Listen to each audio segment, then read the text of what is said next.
Hai, Assalamualaikum. Welcome back to my channel. It's me, Ikali here. Kepada hampa yang baru dekat channel aku ucapkan terima kasih banyak-banyak. And kepada hampa yang dah lama dekat channel aku, yang dah melekat sangat lah dengan channel aku ni kan. Aku ucapkan terima kasih banyak-banyak juga dan semoga Allah memudahkan urusan hampa semua.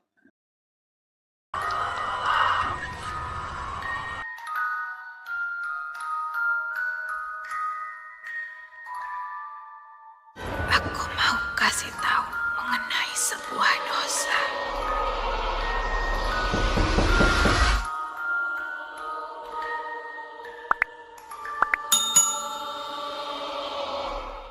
Hai hampa semua. Hari ni aku nak cerita pasal satu topik yang aku rasa tak asing lagi dalam masyarakat kita. Topik ni pun orang kata topik yang besar lah dalam kehidupan kita kan. Kita pergi mana-mana pun takkan terlepas daripada topik ni. Topik apa yang aku nak bincang tu? Aku nak bincang pasal topik sihir. Macam-macam jenis sihir ada atas muka bumi ni. Ada sihir nak bagi orang suka dekat kita. Ada sihir nak bagi kita ni nampak buruk kat mata orang. Orang kata macam-macam jenis sihir lah. Kalau kita nak rungkai tu panjang sangat.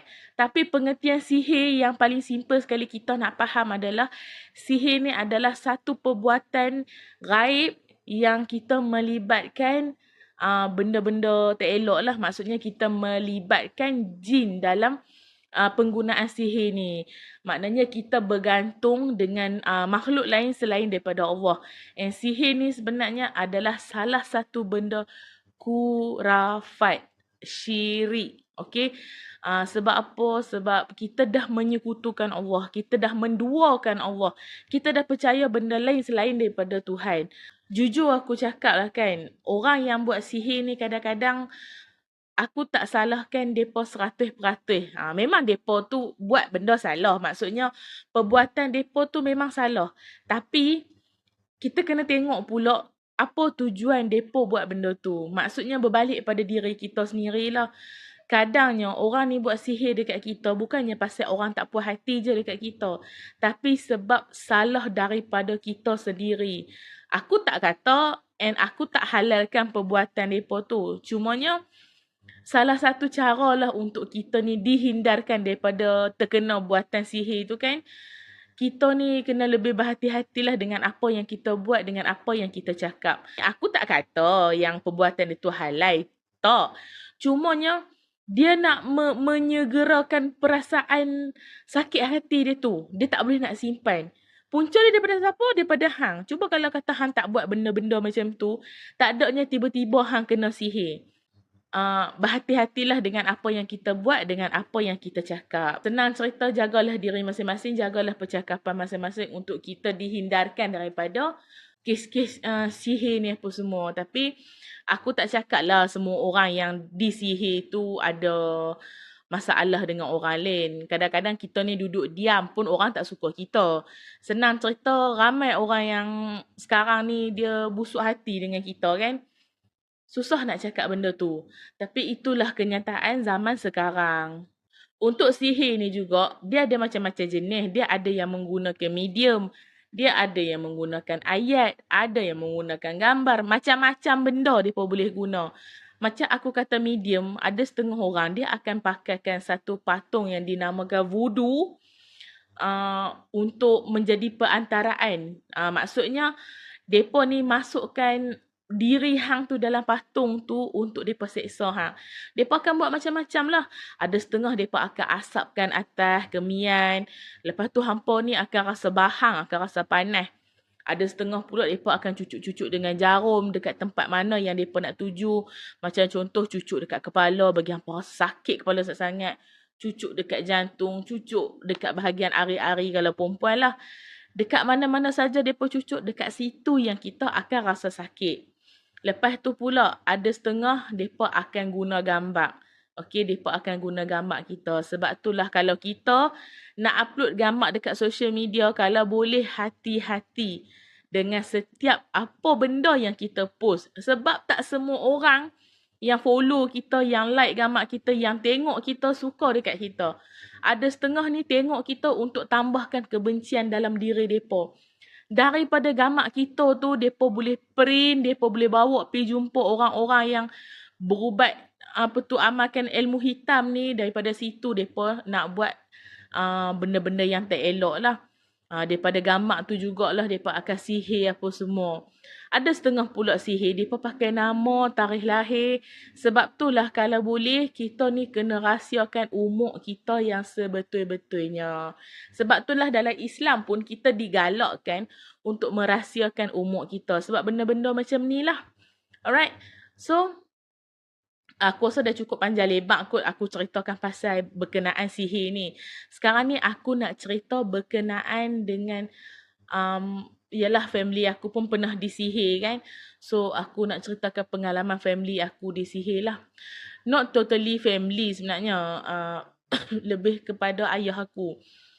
Ayah aku ni dia kan berubat orang juga. Tapi dia bukanlah berubat orang dalam orang kata yang beria. Maksudnya orang kata tak ada lah berubat yang betul-betul macam buang sako ke apa, tak. Cuma ayah aku ni dia berubat daripada segi macam contoh anak menangis tengah malam, kena meracau sikit-sikit ke, kena rasuk ke,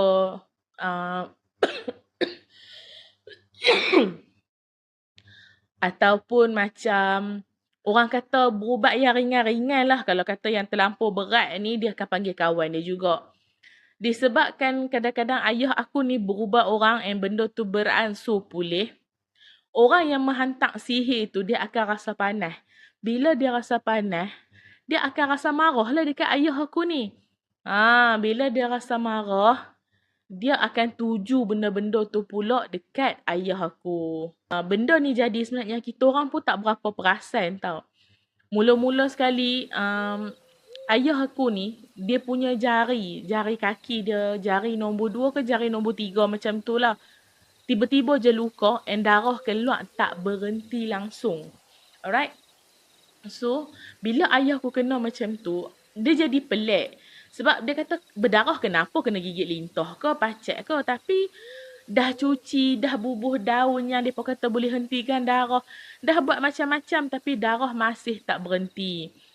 Lepas tu ayah aku cuma balut je lah. Bila darah penuh dia buang. Lepas tu balut bagi. Bila darah penuh dia buang. Tapi dia kata bila tengah malam dia punya jari ni akan berdenyut-denyut. Dia pun tak tahu kenapa tapi dia rasa berdenyut.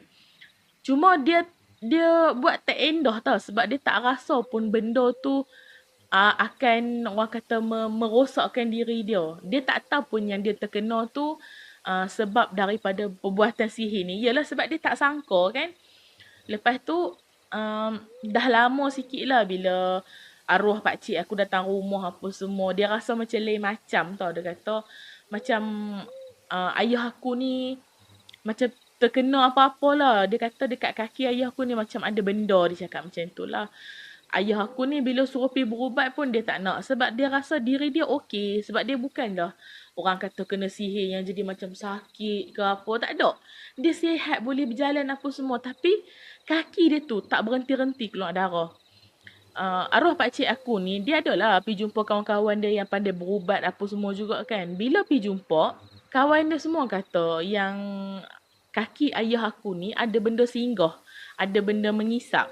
Tapi bila arwah pakcik aku bagi tahu dekat arwah ayah aku, dia tak percaya. Dia kata mengarut. Dia kata benda tu benda biasa. Tak ada apa pun. Sebabnya ayah aku dia tak rasa sakit. Okay. Ialah dalam mindset kita kalau kata kena sihir mestilah kita sakit. Macam tu lah kan. Tapi ayah aku ni dia tak sakit. Dia okey je. So, arwah pakcik aku ni dia pergi pula jumpa orang lain yang pandai berubat. Senang cerita, arwah pakcik aku ni dia jumpa ramai orang yang berubat. And bila mereka tengok keadaan ayah aku, semuanya cakap ada benda yang melekat dekat kaki ayah aku lah. Mereka kata ada orang yang menghantar. Sampailah satu tahap yang mana kami tahu memang ada orang menghantar dekat ayah aku. Masa tu kaki ayah aku dah nak kena potong. Sebabnya dia kata dia dah tak rasa kaki dia. Okay, bila dia pijak tu dia kata dia tak rasa kaki dia sakit ke apa ke, dia tak rasa. And benda tu jadi lagi orang kata obvious bila ayah aku jatuh motor, exhaust panas kena kaki dia. Tapi ayah aku ni tak rasa apa. Padahal kaki dia dah melecur. So masa tu pergi hospital. Mula-mula dia orang cuci je lah kesal lecur tu kan.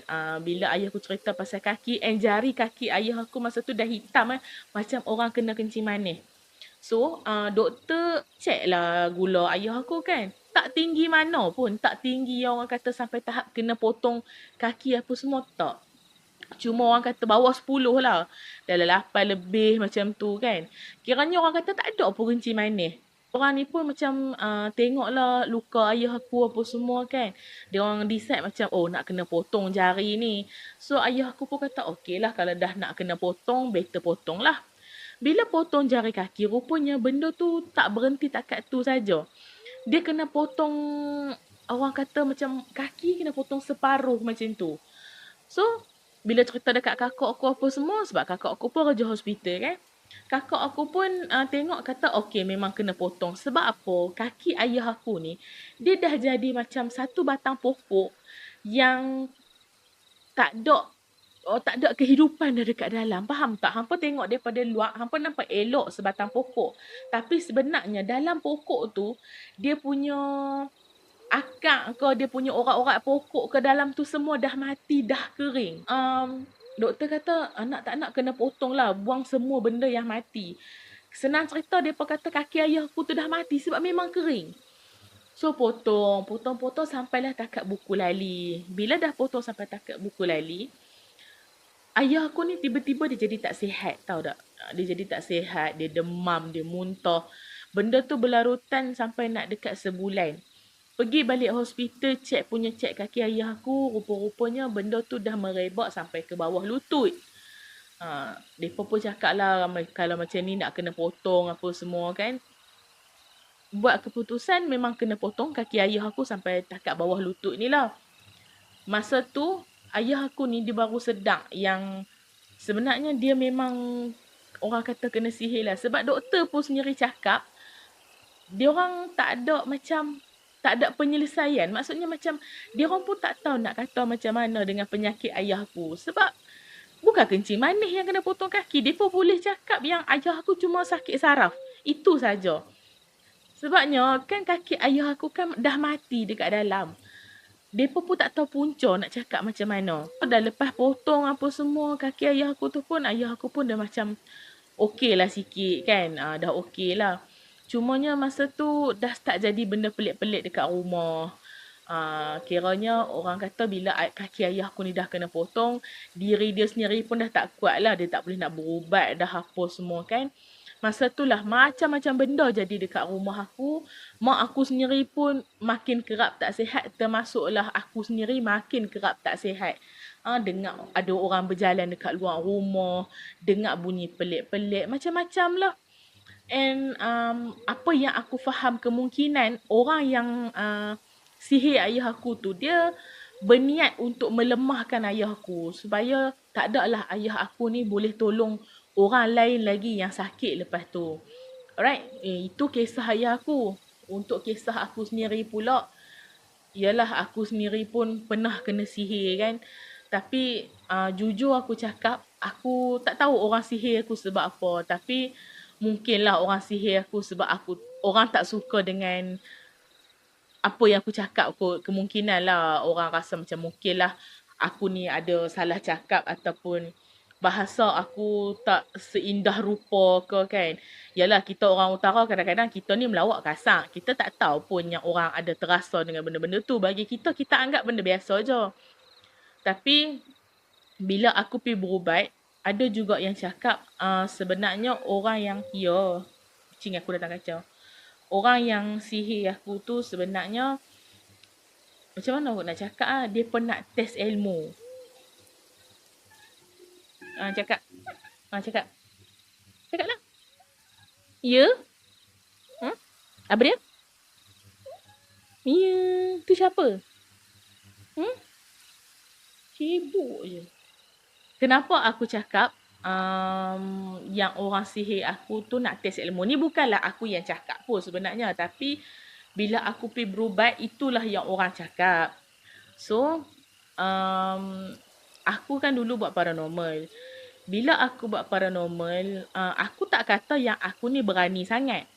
Tapi alhamdulillah lah masa tu aku ni datang keberanian lah untuk berjalan seorang-seorang, untuk pergi mana-mana tempat pun. Bila jadi macam ni, ada orang yang tak puas hati, orang rasa macam aku ni tunjuk hebat. Okey, daripada situlah orang tak puas hati dan orang main tuju-tuju sihir. So maknanya dalam tim paranormal tu ada je lah yang jenis macam hati tak apa nak merah kan, hati dia gelap sikit. So mereka pun sihir lah aku. Masa tu aku jadi sampai tahap tak boleh nak tidur tau. Aku tak boleh tidur. Aku rasa masa aku waktu tu terbalik. Pagi masuk aku untuk tidur, malam masuk aku untuk berjaga. Okay. Bila aku nak tidur, aku akan nampak ada satu perempuan berdiri dekat hujung kaki aku. Senang cerita lebih kurang macam rupa Pontianak lah. Tapi dia tak buat apa pun. Dia cuma duduk dekat hujung kaki aku sambil tengok aku. Bila aku pejam mata pun, aku ni masih lagi boleh nampak dia punya bentuk diri dia tu lah. Sampai aku tak boleh nak pejam mata lah. Aku rasa serabut, aku rasa pening, aku rasa macam semak lah. Senang cerita memang aku tak boleh tidur. Aku hanya boleh tidur lepas aku dengar azan subuh. Itu hakikat dia. Aku dengar azan subuh baru aku boleh lena. Aku jadi macam tak tahulah aku nak cakap, tapi memang serabut lah masa tu. Memang aku kerap tak sihat, disebabkan tu juga aku kena buang kerja sebab aku selalu masuk ward. Lepas tu benda tu berlarutan, sampailah aku kerap sakit dekat bahagian ari-ari. Masa aku kerap sakit dekat bahagian ari-ari tu, senang cerita aku ni dah macam orang kena senggugut. Tapi bukan senggugut. Sebab masa tu aku tak PMS pun. Tapi tiba-tiba aku ni sakit dekat ari-ari yang sampai tak boleh nak bergerak, tak boleh nak bangun. Lepas tu ada masa dia aku bleeding sampai 2 bulan lebih. Macam-macam lah yang jadi dekat aku. Sampailah aku pergi berubat merata. Bila aku pergi berubat, diorang ni cakap lah yang katanya aku ni kena sihir. And aku sakit dekat ari-ari tu sebabnya orang perempuan kelemahan dia satu je. Bila orang tuju untuk buat sihir, memang dia akan tuju dekat ari-ari ataupun dekat bahagian tengah-tengah dada. Sebab tu orang kata bahagian kelemahan perempuan lah tambah-tambah dekat ari-ari. So dekat ari-ari ni dia kata dah jadi rumah untuk jin. Kiranya bila ada orang sihir, benda tu dia duduk dekat situ, dia dah buat rumah, dia dah buat sarang lah orang kata kan. Lepas tu ada pula yang benda-benda luar ni dia tengok ada geng dia main menumpang. Jadi benda tu makin ada. Kalau kata aku pergi berubat pun, benda tu dia macam tak habis. Dia duk ada je kat situ. Walaupun orang kata dah berubat, beria-ria pun, ada je sakit baki dia. Sampai satu tahap tu aku rasa macam malas nak hidup. Disebabkan gangguan-gangguan ni. Lagi satu, aku tak tahu pun apa punca orang buat dekat aku macam ni. Kadang tu sampai muntah darah. Macam-macam lah benda ni jadi. Disebabkan benda-benda ni jadi jugalah aku ambil keputusan untuk berhenti daripada buat paranormal. And lepas aku berhenti daripada buat paranormal tu, aku rasa macam aku okey lah sikit, sihat lah sikit. Sebab tu lah aku buat keputusan untuk buat YouTube je. Aku dah malas buat paranormal. Itulah cerita kita untuk sihir kali ni. Dia ni macam cerita random je lah. Tak ada lah cerita yang betul-betul sangat kan. Nanti aku akan cerita pasal sihir. Tapi sihir dia aku akan pecah-pecahkan lah. Macam contoh ada sihir busung, sihir pengasih apa semua tu kan. Aku akan pecahkan buat macam satu-satu video. InsyaAllah lah akan datang. So minta maaf sebab video kali ni memang video random. Itu je yang aku terfikir. Kalau hampa ada cadangan nak aku cerita pasal tajuk apa, hampa boleh komen dekat bawah. Minta maaf sangat-sangat lagi sekali pasal kekurangan dalam video. And aku harap hampa sentiasa support aku. And aku target untuk capai 20k subs sebelum habis tahun ni. Okay? Jumpa lagi in the next episode. Bye!